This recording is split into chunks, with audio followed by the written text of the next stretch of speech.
Hey everyone, welcome back to my foundation classes your time classroom. तो guys अभी चल रहा है हमारा ईएसआई का रिवीजन से, ठीक है। और कुछ सेट हमारा हो चुका है और आज हम लोग इसमें एक और सेट करने जा रहे हैं। तो जो कोई भी अभी तक पढ़ नहीं रहे थे क्योंकि कुछ दिन से क्लास ऑफ था, तो सब अपना दिमाग खोल लो और ये सेट लगाने के लिए डेली रात को 8:30 में आप सभी आ जाया करो, ठीक है। नोटिफिकेशन मिले ना मिले आपको आना जरूर है। तो चलिए स्टार्ट करते हैं आज का सेट।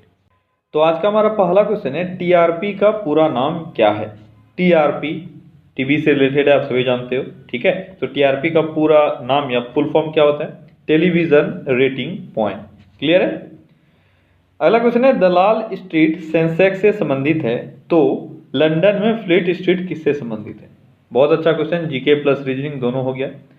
दलाल स्ट्रीट जो है वह सेंसेक्स से संबंधित है, तो आपको बताना है लंदन में एक फ्लीट स्ट्रीट है, वह किस चीज से संबंधित है? तो वह अखबार प्रकाशन से संबंधित है, ठीक है।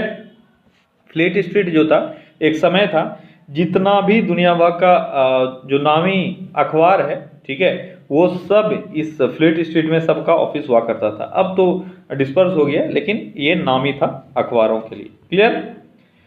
अगला क्वेश्चन है, नर्मदा नदी का उद्गम किस पर्वत से है? नर्मदा नदी का उद्गम किस पर्वत से हुआ है? किस पर्वत से हुआ है? तो मैकाल पर्वत से नर्मदा नदी का उद्गम हुआ है। नर्मदा नदी के उद्गम के बारे में आप जानते हो, अमरकंटक से इसका उद्गम हुआ है। लेकिन अमरकंटक पठार में अगर आपसे पूछा जाए कहाँ से हुआ है, तो ये हुआ है मैकाल पर्वत श्रेणी से, ठीक है। एमपी में इसका उद्गम स्थान है। और नर्मदा को lifeline of Gujarat and MP भी कहते हैं, ठीक है। और इसका मुहाना कहाँ है, ये भी आपसे पूछा जाता है। इसका मुहाना भरूच गुजरात में है और ये अरब सागर में जाके मिल जाती है। अगला क्वेश्चन है, गोंड जनजाति विंध्य के निवासी हैं, भील निवासी कहाँ के हैं? बताओ।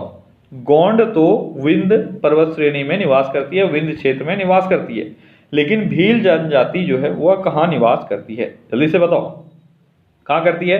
देखो क्वेश्चन थोड़ा सा आपको अटपटा लगा होगा, लेकिन ऑप्शन देखोगे तो आपके लायक है, आप इसमें कंफ्यूज नहीं कर सकते हो, ठीक है। तो यह है सतपुड़ा श्रेणी, ठीक है। मध्य भारत का जो क्षेत्र है वहां पे आपको भील जाति मिलता है। जनरली आपका मध्य प्रदेश, छत्तीसगढ़, महाराष्ट्र एरिया में आपको भील मिलता है, ठीक है। तो आपका आंसर हो जाएगा सतपुड़ा। अगला क्वेश्चन है, लाल बहादुर शास्त्री राष्ट्रीय प्रशासनिक अकेडमी कहाँ स्थित है? लाल बहादुर शास्त्री राष्ट्रीय प्रशासनिक अकेडमी कहाँ स्थित है? तो ये स्थित है उत्तराखंड में।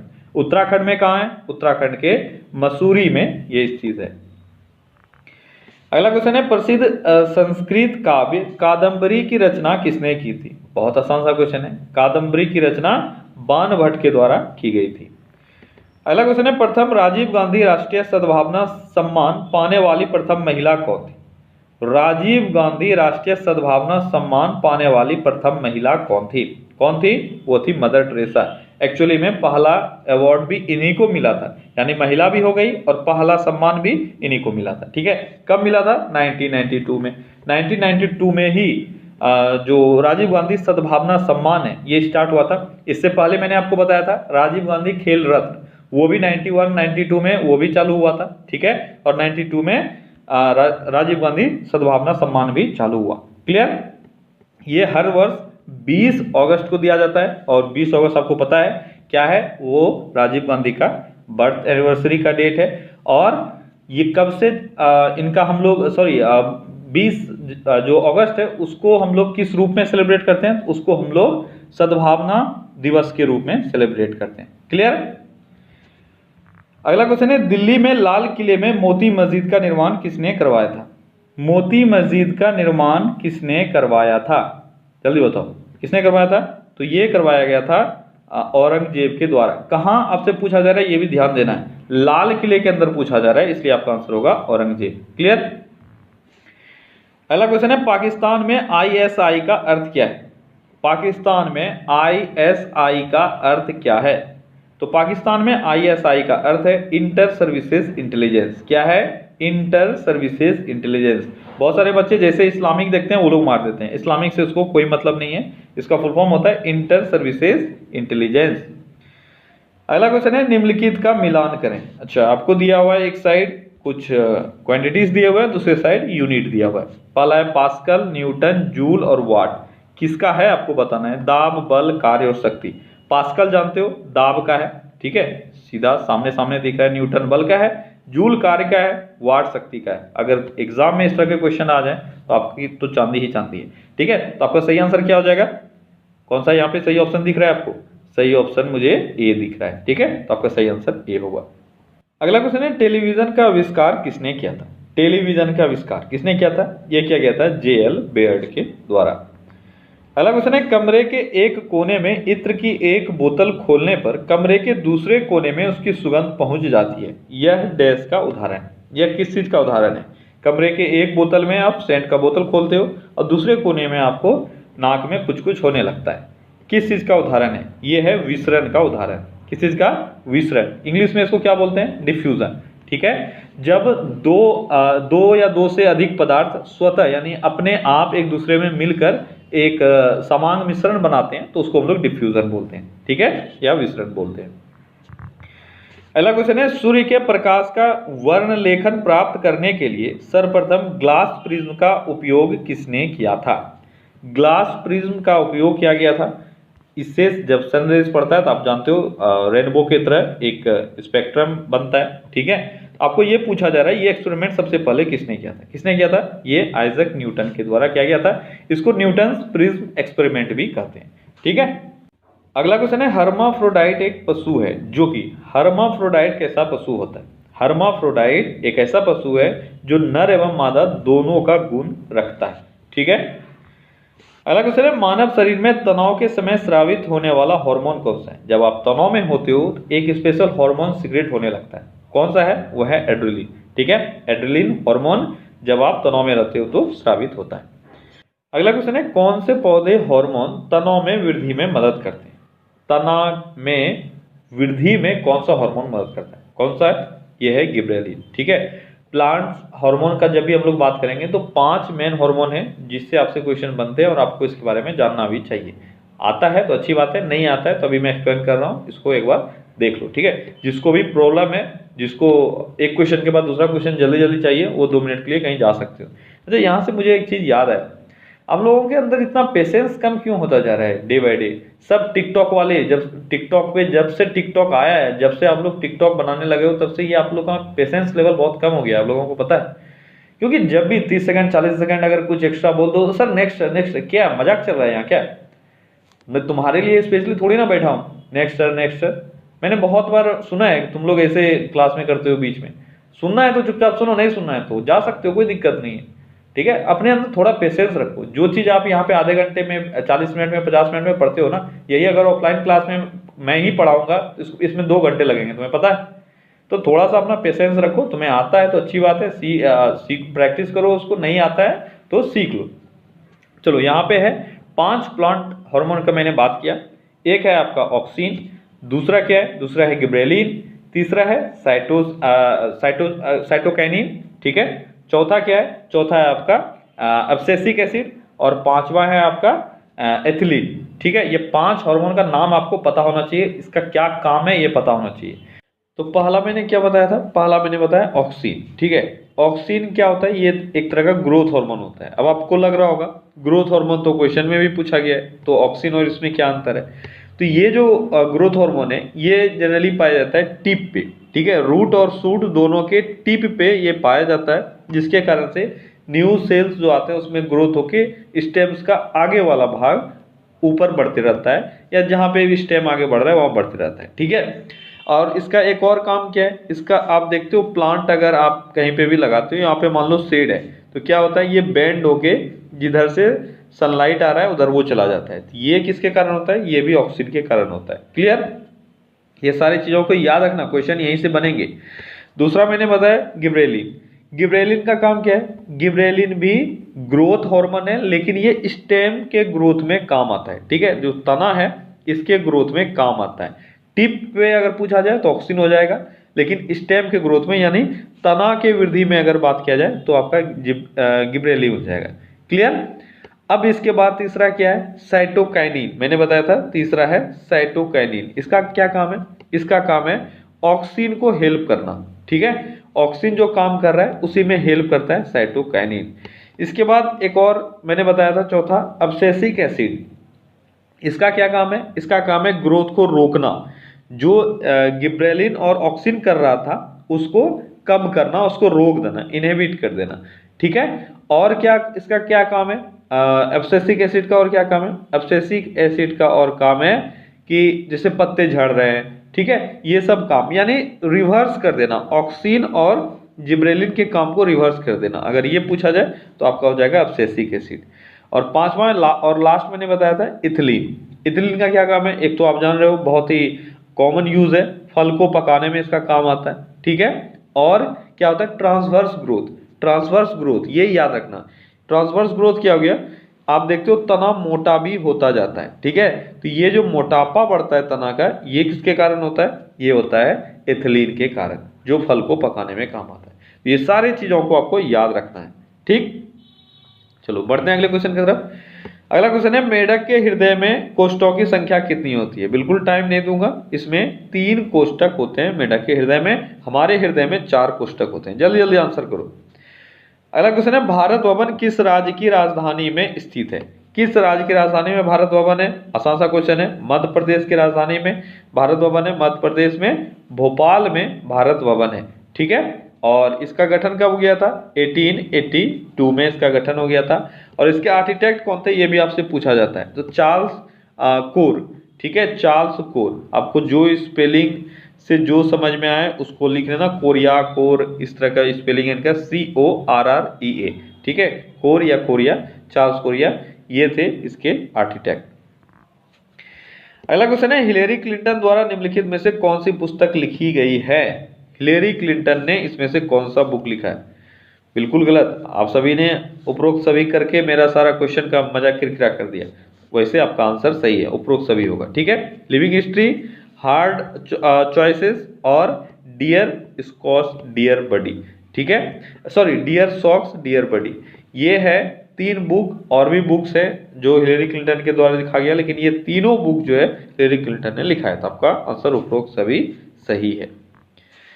अगला क्वेश्चन है, भारत सरकार द्वारा वर्ष 1995 से शुरू मध्याह्न भोजन योजना किस एजेंसी ने लागू की थी। 1995 से शुरू है मध्याह्न भोजन यानी मिड डे मील। आपको बताना है किस एजेंसी ने लागू किया था, तो ये मानव संसाधन विकास मंत्रालय के द्वारा लागू किया गया था, ठीक है। अगला क्वेश्चन है, कौटिल्य की अर्थशास्त्र एक महान पुस्तक है। कौटिल्य के अर्थशास्त्र, देखो यहाँ पे क्वेश्चन आप आसानी से कर लोगे, ठीक है, मुझे पता है ये सभी आप आंसर आपका है तो वो सही है, लेकिन याद रखना है आर्थिक नीतियों के बारे में भी बताता है, राज्य का शिल्प और सैन्य रणनीति, ये सभी चीजें आपको कौटिल्य के अर्थशास्त्र में मिल जाएंगे। अगला क्वेश्चन है, 1881 में भारत में शुरू होने वाला प्रथम पहाड़ी यात्री रेलवे कौन सा था। जो पहाड़ी क्षेत्रों में जो रेलवे कंस्ट्रक्ट किया गया वो कौन सा था, 1881 में ये शुरू हुआ, कौन सा था, वो था आपका दार्जिलिंग हिमालय रेलवे। कल भी इससे रिलेटेड मैंने ये क्वेश्चन आपसे पूछा था। अगला क्वेश्चन है, निम्नलिखित में से कौन सा एशियाई देश भू अवस्थित देश नहीं है। कौन सा एक एशियाई देश है जो भू अवस्थित यानी लैंड लॉक्ड नहीं है। इन सब में से अगर देखोगे आप तो कंबोडिया एक लैंड लॉक्ड कंट्री नहीं है, ठीक है। कंबोडिया को अगर मैप पे आप देखोगे तो अगर मैं ये कंबोडिया मान लेता हूँ, ठीक है, तो इसको मैं 4 भागों में मैंने बांट दिया। तो ये एरिया जो है इसमें आपको लाओस मिल जाएगा, ठीक है, इधर आपको थाईलैंड मिल जाएगा और इधर आपको वियतनाम मिल जाएगा। ये जो ओपन एरिया बचा इस जगह आपका गल्फ ऑफ थाईलैंड है और यही समुद्री एरिया है, ठीक है।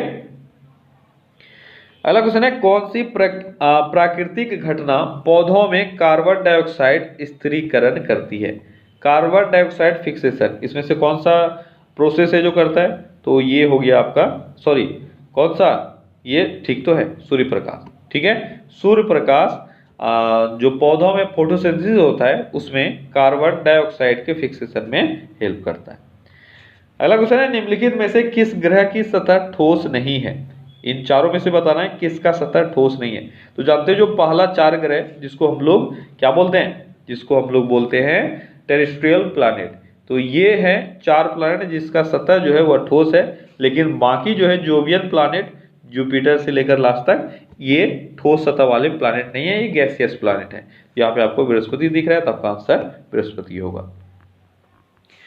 अगला क्वेश्चन है, अमीर खुसरो डैश के दरबार में प्रसिद्ध कवि थे। आसान सा क्वेश्चन है, अलाउद्दीन खिलजी के दरबार में अमीर खुसरो प्रसिद्ध कवि थे।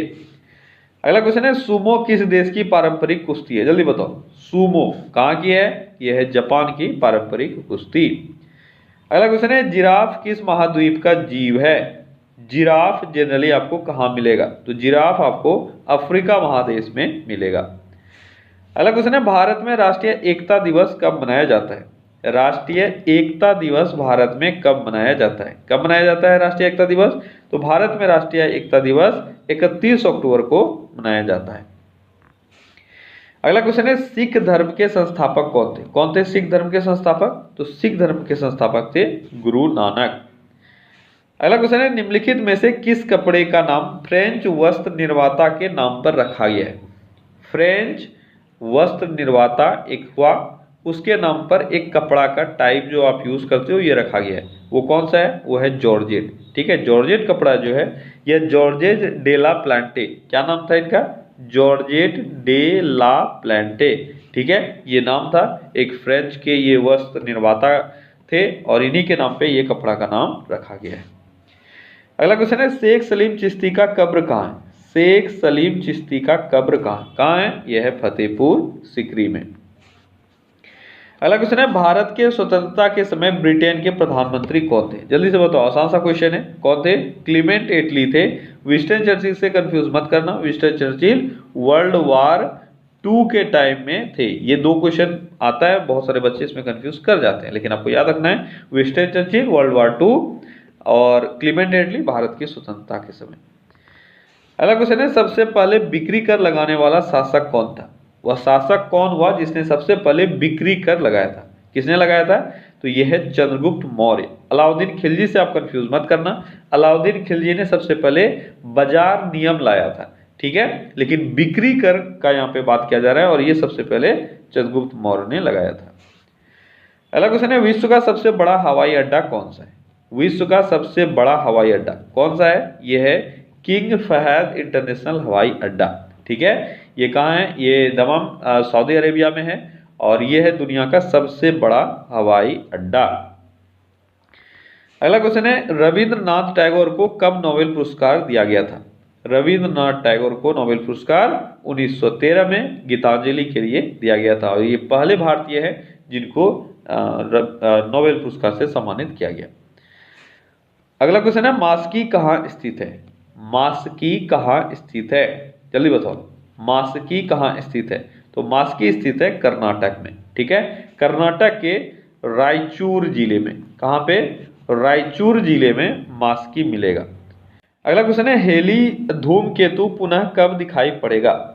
हेली धूमकेतु पुनः कब दिखाई पड़ेगा, 2062 में ये आपको दिखाई देगा। आप जानते हो 76 साल के बाद हेली धूमकेतु दिखाई देता है और अगली बार ये 2062 में दिखाई देगा। अगला क्वेश्चन है दीनबंधु की उपाधि किसको दी गई थी। दीनबंधु की उपाधि किसको दी गई थी, किसको दी गई थी, CF एंड्रूज को दीनबंधु की उपाधि दी गई थी और किसने दिया था, तो गांधी जी ने इनको ये उपाधि दिया था। अगला क्वेश्चन है इंडिया गेट का निर्माण कब हुआ था। इंडिया गेट का निर्माण कब हुआ था, कब हुआ था इंडिया गेट का निर्माण, ये हुआ था 1921 में। ठीक है, और इंडिया गेट कहाँ है, यह है न्यू दिल्ली में। गेटवे ऑफ इंडिया कहाँ है, यह है मुंबई में और इसकी स्थापना 1911 में अनाउंस की गई थी।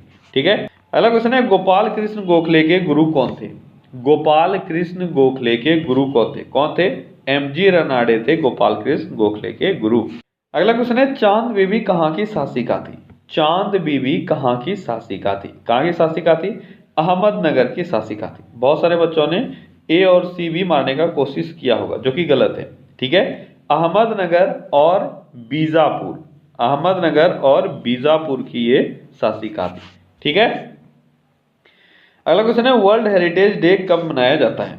वर्ल्ड हेरिटेज डे कब मनाया जाता है, कब मनाया जाता है, 18 अप्रैल को प्रत्येक वर्ष वर्ल्ड हेरिटेज डे मनाया जाता है। अगला क्वेश्चन है कोलकाता में उच्च न्यायालय की स्थापना कब की गई थी। कोलकाता में उच्च न्यायालय की स्थापना कब की गई थी, कब की गई थी, 1862 में कोलकाता में उच्च न्यायालय की स्थापना की गई थी और 1774 में कोलकाता में सुप्रीम कोर्ट की स्थापना की गई थी। तो कंफ्यूज मत होना। अगला क्वेश्चन है दुनिया की पहली महिला राष्ट्रपति कौन है। दुनिया की पहली महिला राष्ट्रपति कौन है? यह है मरिया इसाबेल पेरोन। क्या है नाम इनका? मरिया इसाबेल पेरोन। ये थी दुनिया की पहली महिला राष्ट्रपति और ये अर्जेंटीना की राष्ट्रपति बनी थी। अगला क्वेश्चन है, संविधान निर्माण करने वाला प्रथम देश कौन सा था? संविधान निर्माण करने वाला प्रथम देश कौन था? ये था अमेरिका। अगला क्वेश्चन है, राष्ट्रीय झंडा अपनाने वाला प्रथम देश कौन सा था? राष्ट्रीय झंडा अपनाने वाला प्रथम देश कौन था? ये था डेनमार्क। ठीक है, यहाँ पे आपको दिख रहा है प्रसा, चीन और जापान। प्रसा जो था यह शिक्षा अनिवार्य करने वाला पहला देश था। ठीक है, चीन किस में पहले है? चीन ने पेपर करेंसी सबसे पहले चलाया। ठीक है, नोट मत समझना, मैंने पहले बताया हुआ आपको। पेपर करेंसी चीन ने सबसे पहले चलाया और सिविल सर्विसेज भी इसी ने चलाया था। ठीक है, बुक भी पहले अगर पूछा जाए किसने चलाया था तो वो भी चीन ने ही चलाया था। इसके बाद जापान दिख रहा है, जापान ने सबसे पहले राष्ट्रीय गान अपनाया। ठीक है, और डेनमार्क क्या है? डेनमार्क ने सबसे पहले राष्ट्रीय झंडा अपनाया। अगला क्वेश्चन है, नामचा बरवा हिमालय पर्वत शिखर कहाँ स्थित है? नामचा बरवा कहाँ स्थित है? नामचा बरवा पर्वत शिखर कहाँ स्थित है? जल्दी बताओ, नामचा बरवा कहाँ स्थित है? नामचा बरवा कहाँ स्थित है? ये असम में स्थित है। अगला क्वेश्चन है, राज्यारोहण का विस्तृत विवरण हमें किस वेद से प्राप्त होता है? राज्यारोहण का विस्तृत विवरण आपको किस वेद में मिलेगा? ये आपको अथर्ववेद में मिलेगा। अगला क्वेश्चन है, पराबैंगनी किरणों को सर्वप्रथम किसने देखा था? पराबैंगनी किरणों को सर्वप्रथम किसने देखा था या पराबैंगनी किरणों की खोज किसने की है? किसने की है? ये की गई है रिटर के द्वारा। ठीक है, सबसे पहले रिटर ने ही पराबैंगनी किरण यानी यूवी रेस को देखा था। अगला क्वेश्चन है, कलिंग पुरस्कार किसके द्वारा दिया जाता है? कलिंग पुरस्कार किसके द्वारा दिया जाता है? कलिंग पुरस्कार यूनेस्को के द्वारा दिया जाता है। अगला क्वेश्चन है, college of the India mutiny किसने लिखा है? College of the India mutiny ये किसने लिखा है? किसने लिखा है? सैयद अहमद खां के द्वारा ये बुक लिखा गया है। अगला क्वेश्चन है, राष्ट्रगान को प्रथम बार कब गाया गया था? अब सबको पता है 1911 में गाया गया था। डेट बताओ। राष्ट्रगान को प्रथम बार 27 दिसंबर 1911 को गाया गया था। अगला क्वेश्चन है, भारतीय संविधान का कौन सा अनुच्छेद राष्ट्रपति को लोकसभा भंग करने की शक्ति प्रदान करता है? आज आसान सा अनुच्छेद है, आंसर करके निकलो जल्दी से। क्या है सही आंसर? सही आंसर है अनुच्छेद 85। अनुच्छेद 85 राष्ट्रपति को यह अधिकार देता है कि वह लोकसभा को स्थगित कर सके, लोकसभा को भंग कर सके और दूसरा क्या है, लोकसभा का सेशन भी बुला सके। ठीक है, ये 3 अधिकार 85 में दिया गया है। अगला क्वेश्चन है, संभाजी के पश्चात मराठा राज्य की बागडोर किसने संभाली थी? संभाजी के बाद मराठा का जो बागडोर है वह किसके हाथ में आया? वह आया राजा राम के हाथ में। क्लियर। अगला क्वेश्चन है, दिल्ली का सुल्तान कौन था जो भारत में नहरों के सबसे बड़े नेटवर्क के निर्माण के लिए प्रसिद्ध था? कौन सा वो सुल्तान है? आसान सा क्वेश्चन है, ये है फिरोज शाह तुगलक। ठीक है, फिरोज शाह तुगलक है दिल्ली का वो सुल्तान जिसने नहरों का बहुत बड़ा नेटवर्क बिछाया था। अगला क्वेश्चन क्या है? अगला क्वेश्चन है, अलमाटी बांध किस नदी पर है? अलमाटी बांध किस नदी पर है? तो अलमाटी बांध किस नदी पर है? कृष्णा नदी पर है अलमाटी बांध। अगला क्वेश्चन है, वीनस की मूर्ति किस फिल्म अभिनेत्री को कहा जाता है? वीनस की मूर्ति किस फिल्म अभिनेत्री को कहा जाता है? किसको कहा जाता है? मधुबाला को कहा जाता है वीनस की मूर्ति। अगला क्वेश्चन है, भारत में स्थानीय स्वशासन की स्थापना किस गवर्नर जनरल ने की थी? स्थानीय स्वशासन की स्थापना किसने की थी? ये लॉर्ड रिपन के द्वारा किया गया था। ठीक है, अगला क्वेश्चन है, वह कौन शख्स है जो सती प्रथा के उन्मूलन के विरुद्ध थे? बहुत अच्छा क्वेश्चन है, आपने आज तक पढ़ा है सती प्रथा के साथ कौन कौन है, किसने इसमें मदद किया सती प्रथा को खत्म करने पर? साथ नहीं, सती प्रथा को खत्म करने में किसने हेल्प किया। लेकिन अभी आपको बताना है कि इसके खिलाफ कौन थे, सती प्रथा को खत्म करने के खिलाफ कौन थे? कौन थे?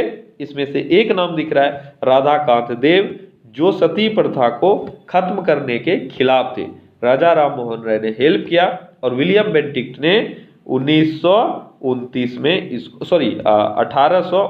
में इसको खत्म कर दिया था। ठीक है, अगला क्वेश्चन है साकेत के रचयिता कौन है? साकेत के रचयिता कौन है, जल्दी बताओ। साकेत के रचयिता हैं मैथिली शरण गुप्त। अगला क्वेश्चन है अब तक किस लोकसभा की अवधि सबसे न्यूनतम रही है? इन चारों में से बताओ सबसे न्यूनतम लोकसभा की अवधि कौन सी रही है? यह है 12वीं लोकसभा, ठीक है। ये 1998 मंथ भी आपको याद रखना है, मार्च 1998 से अप्रैल, ठीक है, अप्रैल 1999 तक चला था और ये सबसे कम अवधि के लिए लोकसभा गठित हुआ था। अगला क्वेश्चन है NH-44 भारत के किन राज्यों से होकर गुजरती है?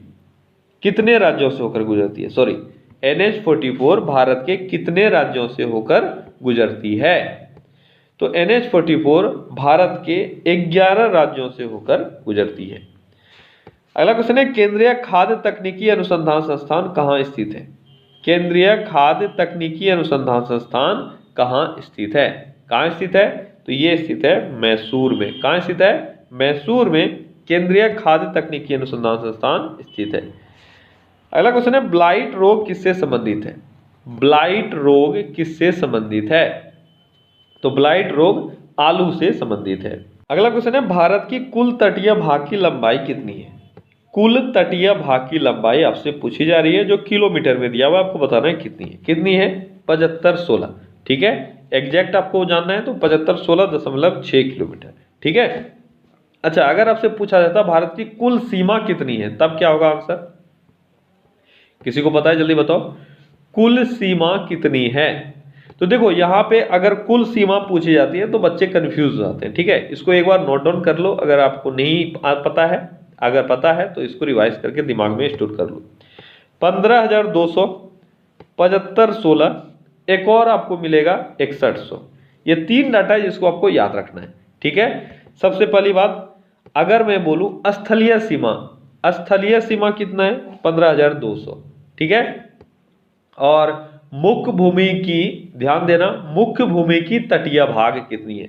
तो मुख्य भूमि की तटीय भाग है 6100, ठीक है। और कुल तटीय भाग अगर आपसे पूछा जाए, तटीय सीमा अगर पूछा जाए तो क्या कितना होगा कुल तटीय सीमा? तो कुल तटीय सीमा होगा 7516.6 किलोमीटर। इसमें द्वीप भी इंक्लूड हो जाते हैं, ठीक है। तो अगर आपको टोटल भारत का सीमा पूछा जाए तो आंसर क्या होगा? 15,200 जो कि स्थलीय सीमा है, ठीक है। और तटीय सीमा का अगर बात करेंगे तो हो जाएगा 7516.6। इन दोनों को जोड़ोगे तो आपका आंसर क्या आएगा? आपका आंसर आ जाएगा 22,716.6। तो भारत की कुल सीमा कितनी है? 22,716.6। इसको याद रखना, ठीक है। अगला क्वेश्चन है भारतीय रुपए का अब तक कितनी बार अवमूल्यन हो चुका है? अवमूल्यन कितनी बार हो चुका है, जल्दी बताओ कितनी बार हुई है? तो अवमूल्यन अभी तक टोटल 3 बार हुआ है। तो आपका आंसर हो जाएगा इनमें से कोई नहीं। कब कब अवमूल्यन हुआ है? 49 में हुआ है, उसके बाद 66 में हुआ है, उसके बाद 91 में हुआ है, ठीक है। ये 3 बार अवमूल्यन हो चुका है। अगला क्वेश्चन है केंद्रीय औषधि अनुसंधान संस्थान कहाँ स्थित है? केंद्रीय औषधि अनुसंधान संस्थान कहाँ स्थित है? ये स्थित है लखनऊ में, ठीक है। अगला क्वेश्चन है आईसीसी अंडर 19 क्रिकेट विश्व कप 2020 किस देश में आयोजित किया गया? आईसीसी अंडर 19 क्रिकेट विश्व कप 2020 कहाँ आयोजित किया गया था? ये दक्षिण अफ्रीका में आयोजित किया गया था। अगला क्वेश्चन है किस भारतीय को ऑस्ट्रेलिया के सर्वोच्च सम्मान ऑर्डर ऑफ ऑस्ट्रेलिया से सम्मानित किया गया? ऑर्डर ऑफ ऑस्ट्रेलिया से किसको सम्मानित किया गया? किसको किया गया? किरण मजुमदार शॉ को ऑर्डर ऑफ ऑस्ट्रेलिया से सम्मानित किया गया। अगला क्वेश्चन है ऑक्सफोर्ड यूनिवर्सिटी प्रेस ने किस शब्द को 2019 का Hindi word of the year चुना है? Hindi word of the year 2019 किसके द्वारा? ऑक्सफोर्ड यूनिवर्सिटी के द्वारा चुना गया। आपको बताना है वो कौन सा वर्ड है। वह वर्ड है संविधान, ठीक है। अगला क्वेश्चन है मिताली राज की बायोपिक सवास मिट्टू में इनकी भूमिका कौन निभाएगा? सवास मिट्टू में इनकी भूमिका में कौन है मिताली राज की भूमिका में? तो ये है तापसी पन्नू, ठीक है। अगला क्वेश्चन है किस राज्य में अटल किसान मजदूर कैंटीन का शुभारंभ हुआ है? अटल किसान मजदूर कैंटीन ये कहाँ शुरू किया गया है? ये कहाँ शुरू किया गया है? ये हरियाणा में शुरू किया गया है। अगला क्वेश्चन है केंद्रीय रिजर्व पुलिस बल यानी सीआरपीएफ के नए महानिदेशक कौन है? सीआरपीएफ के नए महानिदेशक कौन है? आनंद प्रकाश माहेश्वरी या एपी माहेश्वरी। ठीक है। अगला क्वेश्चन है, जनवरी 2020 में लॉन्च की गई पुस्तक द विनिंग सिक्सर के लेखक कौन है? द विनिंग सिक्सर, इसके लेखक कौन है? कौन है इसके लेखक? इसके लेखक है डब्ल्यू.बी. रमन। कौन है इसके लेखक? डब्ल्यू.बी. रमन। क्लियर। अगला क्वेश्चन है, K4 परमाणु बैलिस्टिक मिसाइल की मारक क्षमता कितनी है? K4 परमाणु बैलिस्टिक मिसाइल की मारक क्षमता कितनी है? 3500 किलोमीटर इस परमाणु बैलिस्टिक मिसाइल की मारक क्षमता है। अगला क्वेश्चन है, जनवरी को तरनजीत सिंह संधू को किस देश में भारत का नया राष्ट्रदूत नियुक्त किया गया? जनवरी में इनको नियुक्त किया गया, आपको बताना है किस देश में। किस देश में? तो अमेरिका में भारतीय राष्ट्रदूत के रूप में अभी तरनजीत संधू नियुक्त हैं। अगला क्वेश्चन है, उत्तर प्रदेश कैबिनेट ने गंगा एक्सप्रेसवे के निर्माण को मंजूरी दी है, इसकी लंबाई कितनी है? गंगा एक्सप्रेसवे ये उत्तर प्रदेश कैबिनेट के द्वारा मंजूर कर लिया गया। आपको बताना है इसकी लंबाई। इसकी लंबाई कितनी है? 600 किलोमीटर है इसकी लंबाई। अगला क्वेश्चन है, भारतीय मूल के किस व्यक्ति को आईबीएम के नए सीईओ के रूप में नियुक्त किया गया? तो आईबीएम के सीईओ अभी कौन है वर्तमान में? तो आईबीएम के सीईओ है कौन? ये है अरविंद कृष्णा। ठीक है।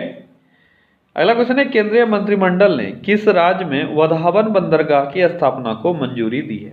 वधावन बंदरगाह ये बनाया जा रहा है, आपको बताना है किस राज्य में ये बनाया जा रहा है। तो ये महाराष्ट्र में बनाया जा रहा है। अगला क्वेश्चन है, भारत के मुख्य सूचना आयुक्त कौन है? आज लग रहा है क्वेश्चन के कुछ नंबर में गड़बड़ी हो गया है, देख लेना, आज हो सकता है कुछ क्वेश्चन कम मिले आपको। तो कौन सा क्या क्वेश्चन है ये? भारत के मुख्य सूचना आयुक्त अभी कौन है? मुख्य सूचना आयुक्त अभी हैं बिमल जुल्का। अगला क्वेश्चन है, टोक्यो ओलंपिक 2020 का आधिकारिक आदर्श वाक्य क्या है? टोक्यो ओलंपिक 2020 अब 2021 में होना है। ठीक है, लेकिन इसका आदर्श वाक्य आपसे पूछा जा सकता है। तो इसका आदर्श वाक्य क्या था? चलिए बताओ क्या था? United bye emotion. ठीक है। अगला क्वेश्चन है, world wide educating for the future index 2019 में भारत का रैंक कौन सा है? World wide educating for the future index 2019, इसमें भारत को कौन सा रैंक दिया गया? इसमें भारत को 35वां रैंक दिया गया था। अगला क्वेश्चन है, 2020 में कौन सा देश राष्ट्रमंडल में आधिकारिक रूप से शामिल हुआ? राष्ट्रमंडल में आधिकारिक रूप से शामिल होने वाला देश कौन है? यह है मालदीव। अगला क्वेश्चन है, बीसीसीआई द्वारा पुरुष टीम चयन समिति के अध्यक्ष के रूप में किसे चुना गया है?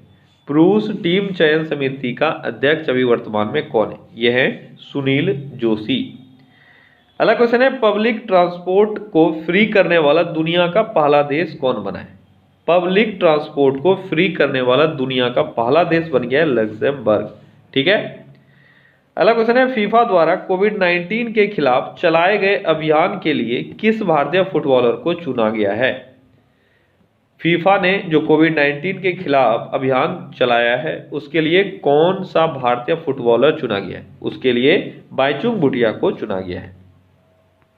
अगला क्वेश्चन है, अमेरिका के white house corona virus task force में भारतीय मूल की किस महिला को प्रमुख सलाहकार बनाया गया है?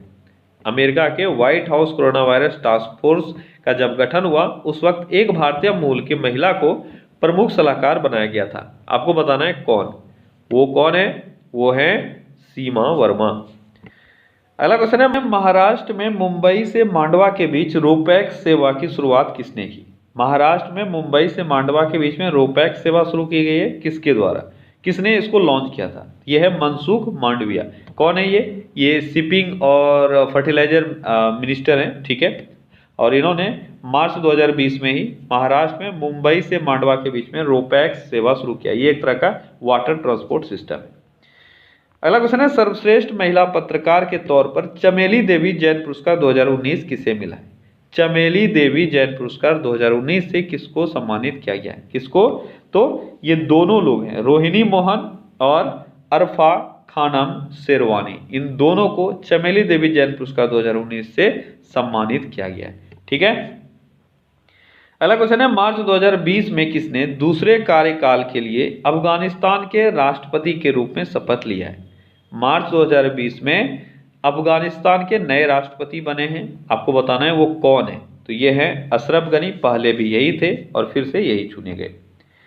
अगला क्वेश्चन है, किस केंद्र शासित प्रदेश में स्कूली बच्चों के लिए छात्र स्वास्थ्य कार्ड योजना शुरू किया गया है? छात्र स्वास्थ्य कार्ड किस केंद्र शासित प्रदेश में शुरू किया गया है?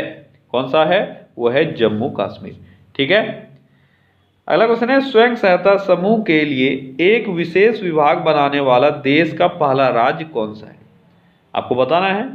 स्वयं सहायता समूह के लिए एक विशेष विभाग बनाया गया, आपको बताना है किस राज्य में। कौन सा राज्य है वो राज्य है ओडिशा। ठीक है। अगला क्वेश्चन है, अंतर्राष्ट्रीय योग दिवस 2020 का मुख्य कार्यक्रम किस शहर में आयोजित किया गया? किस शहर में आयोजित किया गया? 2020 का मुख्य जो योग दिवस था उसका मुख्य कार्यक्रम कहाँ आयोजित किया गया था? ये किया गया था लेह लद्दाख में। ठीक है। चलिए कल फिर से मिलते हैं अगले सेट में। Take care, bye bye.